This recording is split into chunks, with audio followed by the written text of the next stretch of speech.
E aí, galerinha, tudo bem?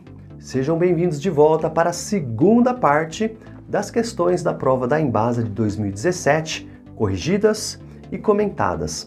As primeiras 20 questões eu fiz num primeiro vídeo, que eu vou deixar o link no primeiro comentário aqui, tá bom? E aí você assista então o primeiro vídeo para depois vir para essas últimas 20 questões.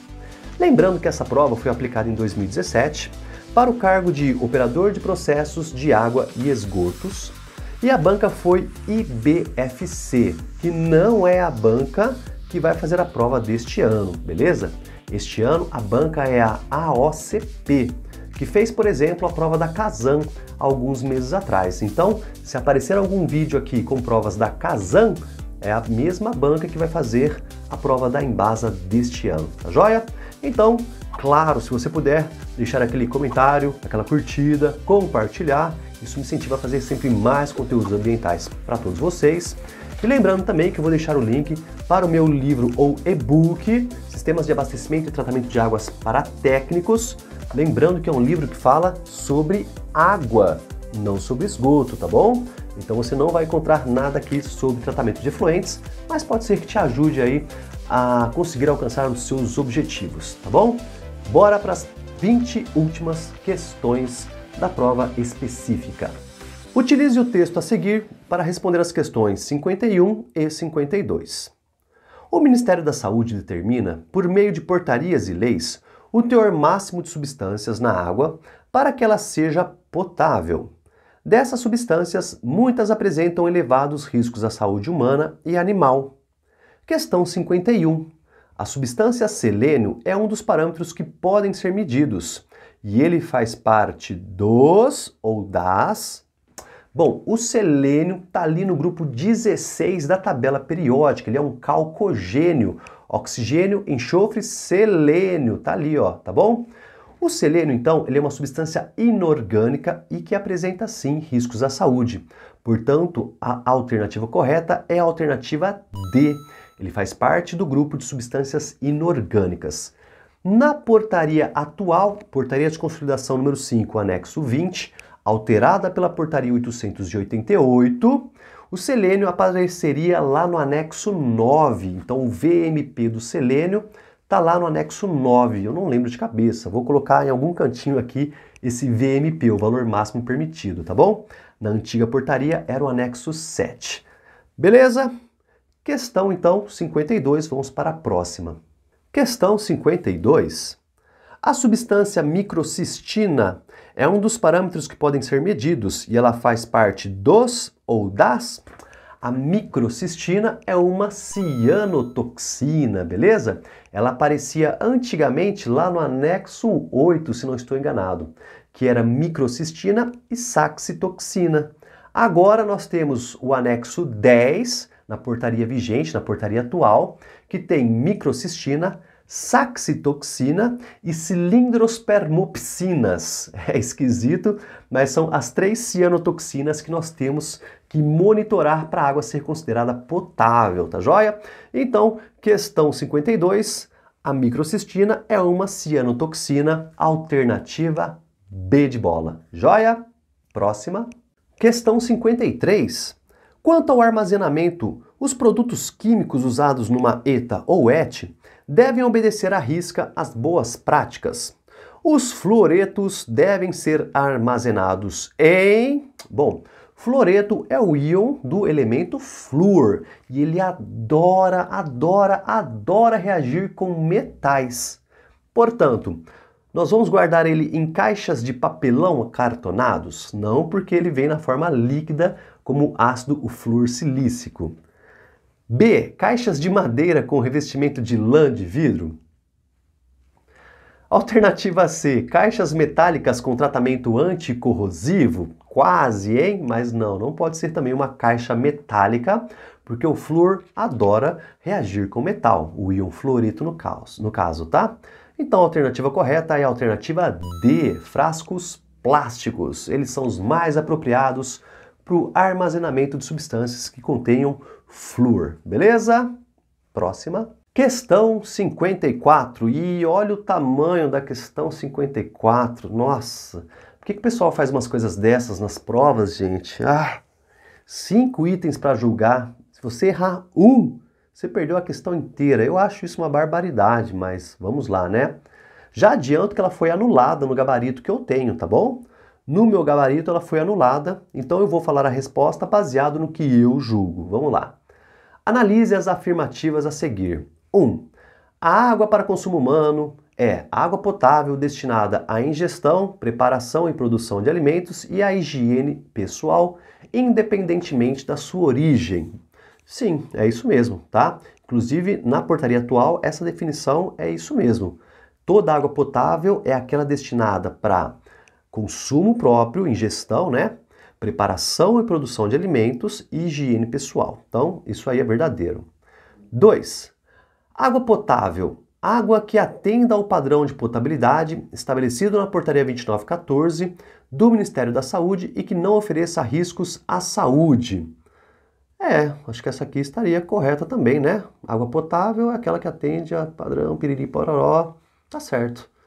Alternativa 3, item 3. Água tratada. Água submetida a processos físico-químicos, biológicos ou combinação destes, visando atender ao padrão da OMS. Não, essa seria errada, tá? Água tratada é tudo isso, mas visando atender ao padrão de potabilidade. Inclusive, no novo texto dado pela Portaria 888, a definição de água tratada não existe mais, tá? Ou ela é potável ou ela não é potável. Antigamente tinha essa definição e isso bagunçava um pouco a cabeça, né? Porque toda água potável era uma água tratada, mas nem toda água tratada era potável, porque ela estava visando atender ao padrão de potabilidade. Então, esse terceiro item não consta mais no novo texto, não existe a definição de água tratada. Item 4. Sistemas de abastecimento de água para consumo humano. Instalação composta por um conjunto de obras civis, materiais e equipamentos, desde a zona de captação até o ponto que se inicia a distribuição às cidades. Os ramais de entrega do produto ficam fora da norma, sendo de responsabilidade do cidadão. Isso é meio confuso, né? Mas eu acho que estaria errada, porque o sistema de abastecimento de água é todo o sistema composto por obras civis, materiais e equipamentos, desde a captação até a distribuição, tá? É uma rede de distribuição, existe a redistribuição aqui, então essa quarta tá esquisita, eu marcaria que está errada. E por último, item 5, controle da qualidade da água para consumo humano, conjunto de atividades exercidas regularmente pelo responsável pelo sistema de abastecimento de água, destinado a verificar se a água fornecida à população é potável de forma a assegurar a manutenção desta condição. Esse item 5 até que seria verdadeiro, né? Considerando o que é o controle da qualidade da água, é basicamente isso, mas na portaria está escrito com outras palavras. Então tem que tomar um pouquinho de cuidado. Então, na minha concepção, a 1, a 2 e a 5 seriam verdadeiras, alternativa B. Mas, felizmente, esse trambolho todo foi anulado, tá bom? Então, você aí que prepara questões para alunos ou para bancas de concurso público, não faz um trenzão desse tamanho para as pessoas julgarem itens, né? É muito fácil errar e é muito fácil anular essa questão, caso a pessoa que digitou, que escreveu, que relatou aqui, também cometa algum equívoco, tá bom? Questão 54, na minha concepção, alternativa B, mas foi anulada. Ufa! Próxima, questão 55. Considere os parâmetros abaixo. Escherichia coli ou coliformes termotolerantes, turbidez, gosto, odor e dureza. Das opções apresentadas, devem ser controladas na produção de água, todas, todas as opções. Escherichia coli ou coliformes termotolerantes? Sim, dá uma lida lá no anexo 1 para você ver, por exemplo. Turbidez, gosto, odor e dureza constam lá no anexo 11, padrões organolépticos da água. Máximo de turbidez na rede de distribuição, 5 unidades de turbidez. Gosto e odor, intensidade 6, se não estou enganado, tá? Mas acho que é isso aí, eles aparecem juntos, inclusive. Dureza era 500 mg por litro. Hoje o máximo permitido para dureza é de 300 mg por litro em carbonato de cálcio, tá joia? Então, questão 55, alternativa A. Tudo isso tem que ser considerado e controlado para uma boa qualidade da água. Próxima. Questão 56. Quimicamente, a alcalinidade é a propriedade inversa da acidez. Sim, sim. Ou seja, é a capacidade de neutralização de ácidos. Sim, também. Em geral, a presença de alcalinidade leva a pH para valores superiores a 7. Porém, pHs inferiores, acima de 4, não significam que não haja substâncias alcalinas dissolvidas no meio aquoso. Sim. Só para explicar rapidinho esse enunciado, quem acompanha aqui o canal sabe, e eu repito sempre, pH é uma coisa, alcalinidade é outra, tá bom? pH é a contagem de íons H+, é um número que vai de 0 até 14 e me diz se o meio é ácido ou básico. Alcalinidade é a resistência que o meio oferece em baixar o pH sob a ação de um ácido e é medida em miligramas por litro de carbonato de cálcio. Então são propriedades químicas diferentes da água, beleza? Assinale a alternativa que não indica um constituinte da alcalinidade. Senhoras e senhores, 3 coisas podem causar a alcalinidade: carbonatos, bicarbonatos e hidróxidos. E fica aqui a dica, tá? Se o pH estiver entre 4,5 e 8,3, a alcalinidade é causada somente por carbonatos. Entre 8,3 e 9,4, a alcalinidade pode ser causada por carbonatos e ou bicarbonatos. E acima ali de 9,4, a alcalinidade pode ser causada por bicarbonatos e ou hidróxidos, tá bom? Essa alcalinidade causada por bicarbonatos e hidróxidos, que pode vir ali até o pH de 8,3, nós chamamos de alcalinidade parcial ou alcalinidade afenolftaleína, beleza? Portanto, o único item aqui que não produz alcalinidade é a alternativa C, cloretos, que inclusive está com a fórmula química errada, né? ClNa-, Na é o sódio, então não tem esse Na aí. Cloreto é Cl-, tá joia? Questão 56, bem discutida, bem falada aqui e nós fomos até além do que precisava, tá bom? Questão 56, alternativa C. Próxima. Questão 57. Considere os itens abaixo. Decomposição de rochas em contato com a água, absorção de gases na atmosfera, oxidação de matéria orgânica, fotossíntese, introdução de despejos domésticos e industriais. De um modo geral, as alterações naturais do pH da água têm origem no que se afirma em... Bom, no meu entendimento, decomposição de rochas em contato com a água, absorção de gases na atmosfera, oxidação de matéria orgânica, também interfere no pH, e fotossíntese. Essas são as causas naturais que podem alterar o pH da água. Introdução de despejos domésticos e industriais seria uma causa antrópica. Então seriam as alternativas de 1 até 4 e não tem nenhuma dessas no gabarito. Por isso que eu acho que a questão 57 também foi anulada pela banca no gabarito que eu recebi, tá joia? Então a questão 57 não tem resposta certa, porque no meu julgamento são os itens de 1 a 4 e ela foi anulada pela banca em 2017, hein? Ufa, já ia passar nervoso por causa disso durante a prova, tá bom? Próxima. Questão 58. A água pura é tratada como um meio isolante, porém sua capacidade de dissolvência das substâncias, principalmente de sais, faz com que as águas naturais tenham, em geral, alto poder de condutividade elétrica. Sobre esse tema, considere as alternativas abaixo. Primeira afirmativa. A condutividade depende do tipo de mineral dissolvido, bem como da sua concentração. Sim, temos sais que são melhores condutores do que outros, e a concentração faz toda a diferença, né? Para poder ter uma maior condutividade. Verdadeira. Afirmativa 2. A diminuição da temperatura também eleva a condutividade? Não, é exatamente o contrário. O aumento da temperatura favorece a condutividade, tá joia? Então essa não é verdadeira.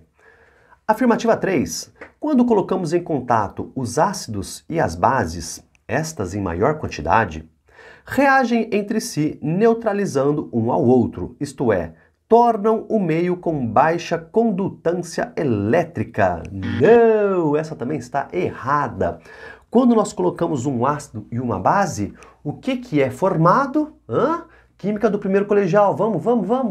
Um ácido e uma base forma sempre sal e água. E o sal, independente de qual sal seja, é um bom condutor de corrente elétrica se estiver dissolvido no meio líquido.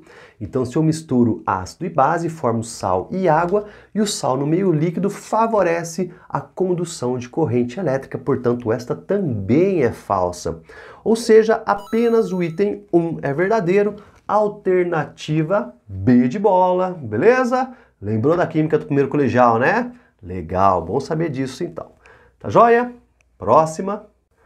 Utilize o enunciado a seguir para responder as questões 59 e 60.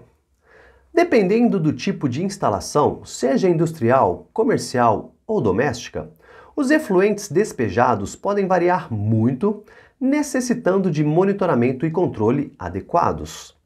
59. Os aterros sanitários são grandes geradores por... faltou alguma concordância aqui, né, no enunciado. Mas o que os aterros sanitários geram em grandes quantidades? Líquidos percolados ou chorume, alternativa C, beleza? Questão 60.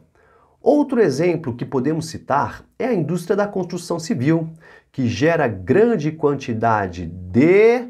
Bom, construção civil, podemos pensar mais nas que fazem perfurações, nas que fazem muita movimentação de terra mesmo, tá?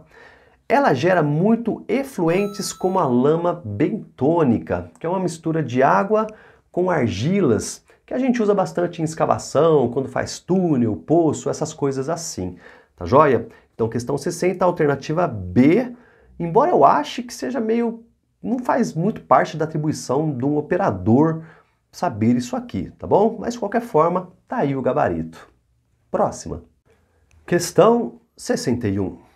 Analise as afirmativas abaixo, dê valores de verdadeiro ou falso, tendo como instrumento de conhecimento a remoção do ferro e manganês em águas com destino ao abastecimento de pessoas e indústrias. Primeiro item.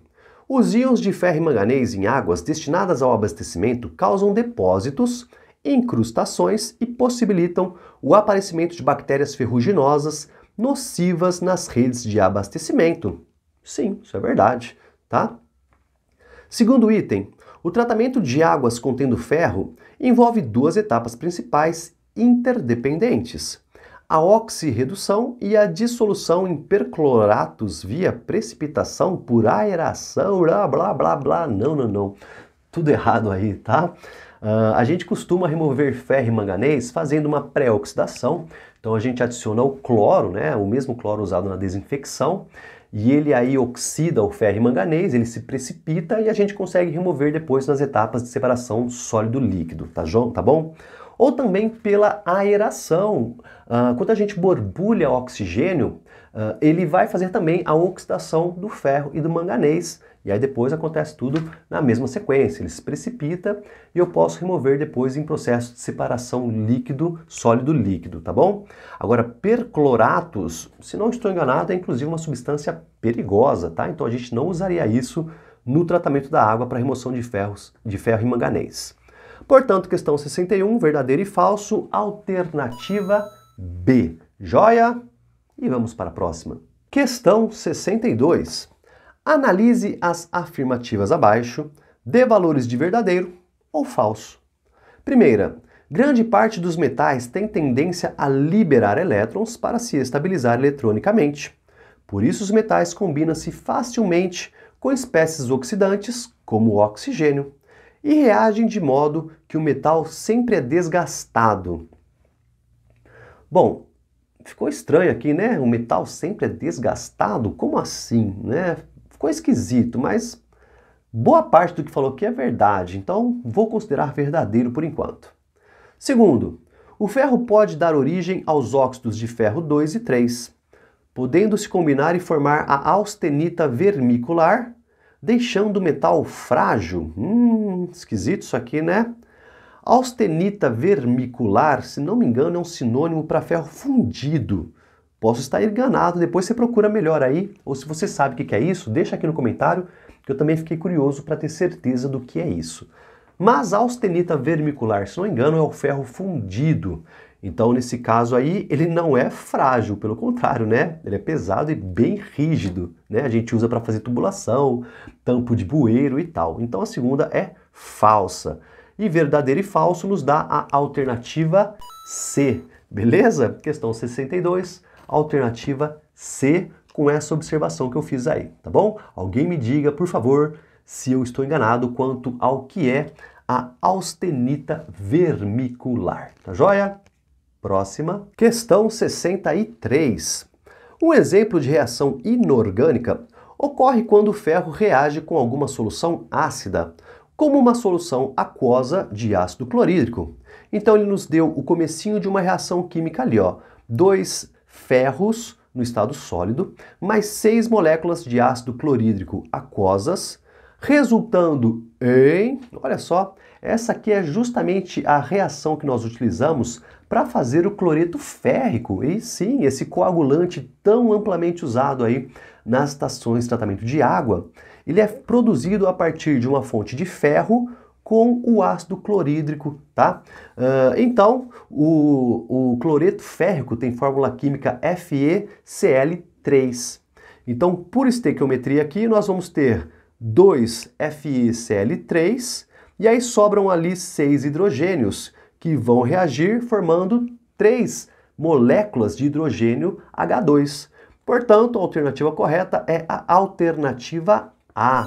O fim dessa reação química é 2 cloretos férricos e 3 moléculas de hidrogênio gasoso. Beleza? Próxima. Questão 64.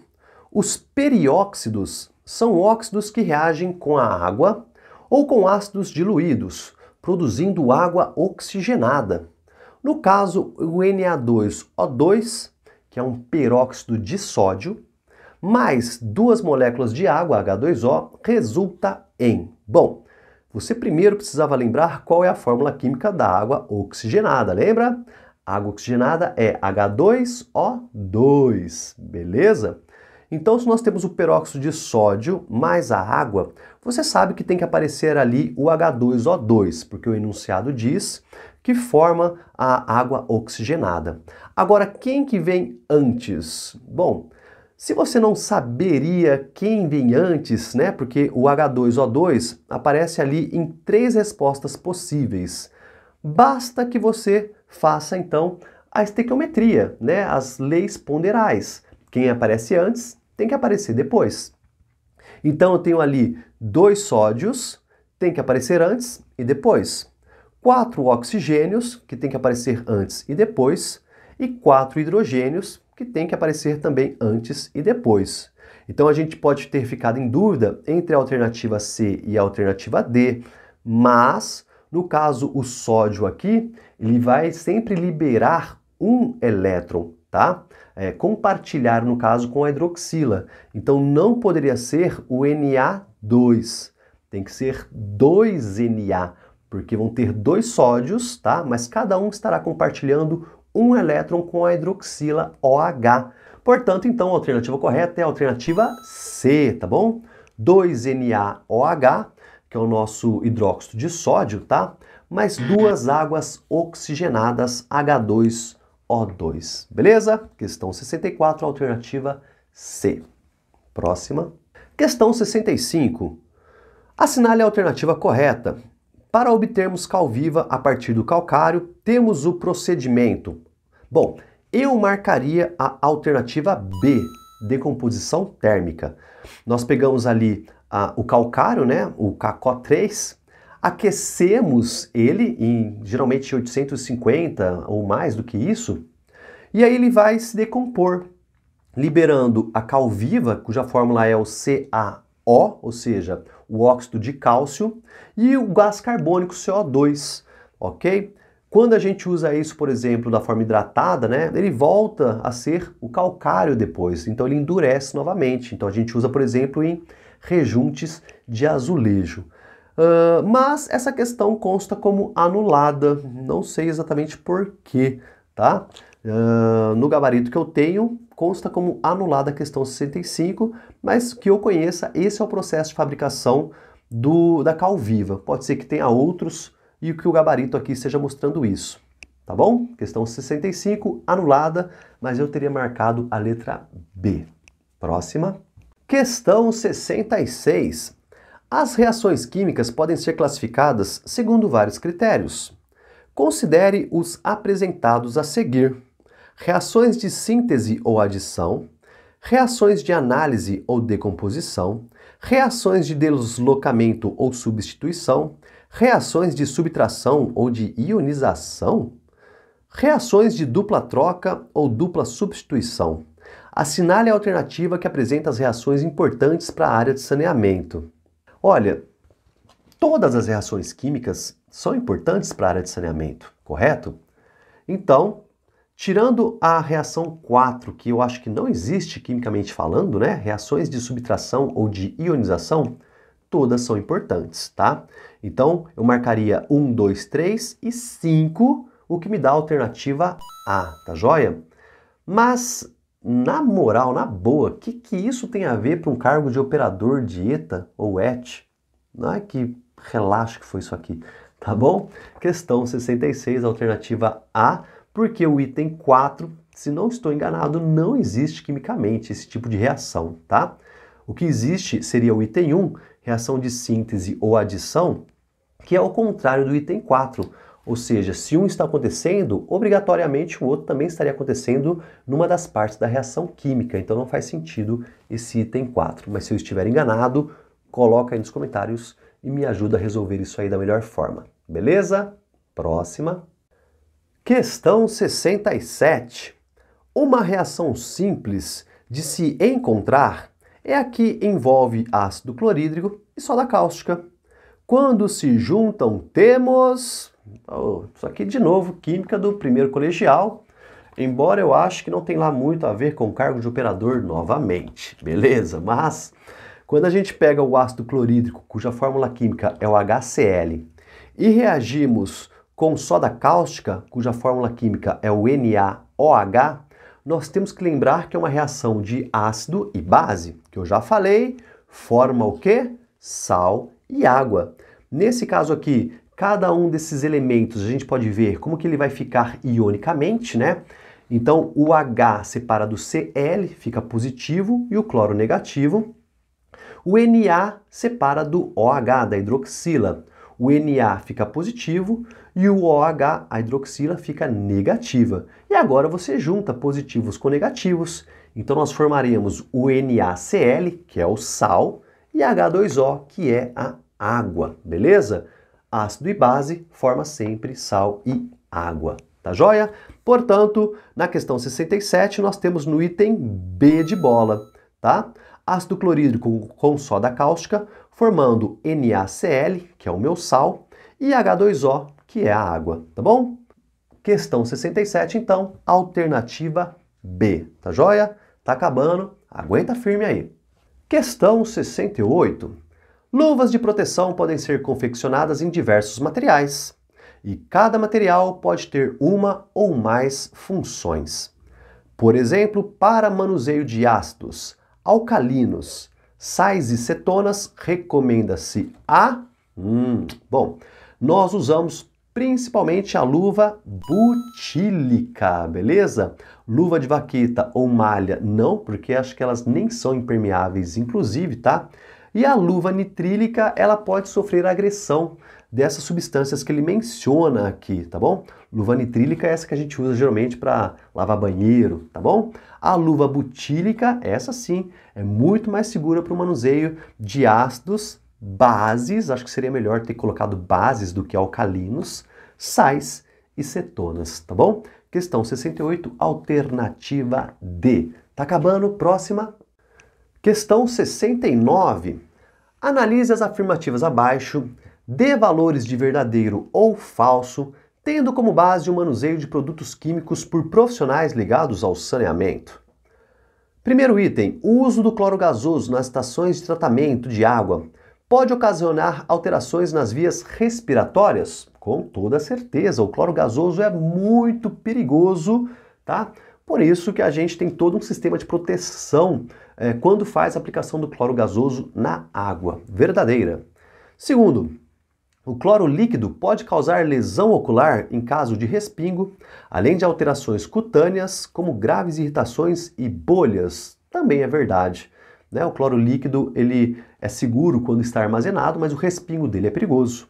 Portanto, as duas são verdadeiras. Alternativa A para a questão 69. E vamos então para a última questão dessa prova de conhecimentos específicos. Questão 70, que já adianto, não tem nada a ver com o cargo de operador de ETA, DIET ou técnico, nada a ver com saneamento e meio ambiente, mas está aqui na parte de questões específicas, então bora lá. A ética e a moral são amplamente discutidas no nosso dia a dia, seja no trabalho, seja em casa com a família ou com os amigos. Sobre esse tema, analise as afirmativas abaixo. Dê valores de verdadeiro ou falso. Primeiro item, quando alguém se refere a outro e diz "você não tem moral para dizer isso", na realidade, ele quis dizer que falta a essa pessoa um conjunto de valores que podem ser sociais ou humanos. Sim, se você não tem moral para fazer isso, é porque te falta valor moral, ético, verdadeiro. Segundo item, a moral é um conjunto de valores pelos quais as pessoas guiam seus comportamentos e, por isso, não está sujeita a mudanças de localidade ou período de tempo. Isso é falso, né? Imagina se nós vivêssemos com a mesma moral de, sei lá, 1000 anos atrás, né? Não tem nada a ver isso aí. Então, verdadeiro e falso, e a alternativa C é a alternativa que contém esses dois itens em sequência, beleza? Questão 70, alternativa C. Então é isso, galerinha. Espero ter te ajudado a estudar para a prova da Embasa que está vindo. Eu sei que foi uma prova muito aguardada por muita gente, né? Vocês estavam ansiosos para sair o edital e agora vocês estão correndo aí para poder estudar e estarem aptos aí para o dia da prova, tá? Mas lembre-se que essa prova que eu acabei de corrigir, de 2017, é de outra banca. Esse concurso atual vai ser feito pela AOCP, então dá uma olhada nos vídeos da Kazan, que eu tenho aqui, lá de Santa Catarina, que foi a banca que fez essas provas, né? E é a mesma que vai aplicar a prova da Embasa. E eu também pretendo corrigir as últimas provas da Kazan, que foram alguns meses atrás, para poder ajudar vocês no estudo aí, para que vocês consigam alcançar os objetivos, tá bom? Se puder deixar aquele joinha, aquele comentário, lembre-se que isso me incentiva a fazer sempre mais conteúdos ambientais, tá bom? E aguardem que novos conteúdos devem vir em breve, tá? O tempo tá meio curto porque as aulas presenciais voltaram com tudo, mas em breve eu espero retomar a postagem frequente de vídeos aqui no canal, tá bom? Para você que aguentou até aqui, muito obrigado. Qualquer dúvida, posta aí nos comentários, vamos conversando e dialogando. Um abraço, um beijo e um queijo e até o nosso próximo vídeo.